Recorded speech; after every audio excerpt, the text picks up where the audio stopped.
باشمهندس خالد، انا كله زي الفل الحمد لله تمام. قلت لي ان في حاجه كده بيقع فيها الفنيين الصناعيه الملاك كثيره قوي بيبوظ الفتيس بتاعهم، خصوصا فتيس السي في تي. الهندسه ده في السي في تي العميل حاط له زيت 4 غيار كهرباء عادي اللي هو الاي تي اف 320 او بالظبط.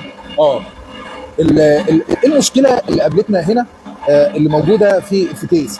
انت هنا بتغير ايه؟ او بنغير ترمبه الزيت، بنغير ترمبه الزيت بتاع اللي هي ديت. دي الترمبه القديمه ودي الترمبه الجديده. انهي القديمه وانهي دي القديمه ودي الجديده. وريني كده. دي الفتحات بتاعتها صح؟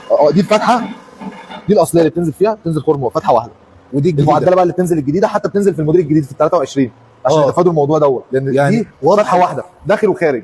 العربيه دي ام جي 5 صح؟ ام جي 5 فهو واضح كده ان هم عدلوا الفتحات نظرا ان الترومبه كانت بتتلف في الفتره اللي فاتت. بالظبط كده. دي فتحتين، دي الرواسب ما بتقعدش فيها، فما بيبقاش في نسبه تاكل جوه في الترومبه، فما بتبص بسرعه. فلما يجي مالك دلوقتي يجي يشتري ترومبه لازم يشتري الفتحتين دول، يسال على اللي فيها فتحتين، وهو ده اللي بيعمل فرق اسعار تقريبا في اسعار الترومبات. بالظبط، لان في ترومبه فتحه واحده وفي ترومبه فتحتين، في ترومبه مستورده وفي ترومبه اصلي منصور.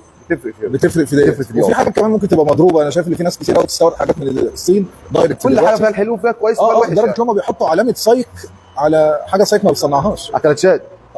الكلاتشات اصلا اللي بتنزل اصل في العربيه فاليو مش سايك. لا بيحطوا عليها كلمه سايك، يعني كميه عك بتحصل اليومين دول فعلا. ربنا يسترها يا رب. ايه المواصفه بتاعت الزيت الفتيس سي بي تي؟ ان اس 3 سي بي تي. ان اس 3 سي بي تي بالظبط. تمام. هو دي المواصفه المفروض المالك يلتزم بيها، مش اي زيت فتيس. لا لازم ان اس 3 سي بي تي. وهو تقريبا راح لواحد من الناس اللي هي الورش العاديه اللي هو بيغير هو حط زيت. هو العميل انا ما اعرفش هو راح فين. هو العميل جالي قال لي انا حطيت زيت، سمعني الصوت، قلت له ده صوت ترومبه. ممكن يتصرف من نفسه. وراني علبه الزيت لقيتها اصلا مش سي بي تي اساسا، زيت اوتوماتيك عادي. ممكن تكون تلفت حاجه ثانيه في الفتيس ولا لا؟ هي الاعراض تلف بتتلف في دي. ده بيلي الكورونا برضو، ده ساعات بيبوظ في وقت كتير. جي 5 معروف ان ده بيلي الكولين الداخلي بتبوظ، وبرضو بيلي المجموعه الداخليه، بس دي جوه لازم الفيس كله يتفور ليها. طيب بس تمام. دي اعراض بوظان الفتيس. حتى بص الزيت هندسه زيت احمر. احمر كهرباء زي ما بيقولوا بالظبط. شكرا يا هندسه.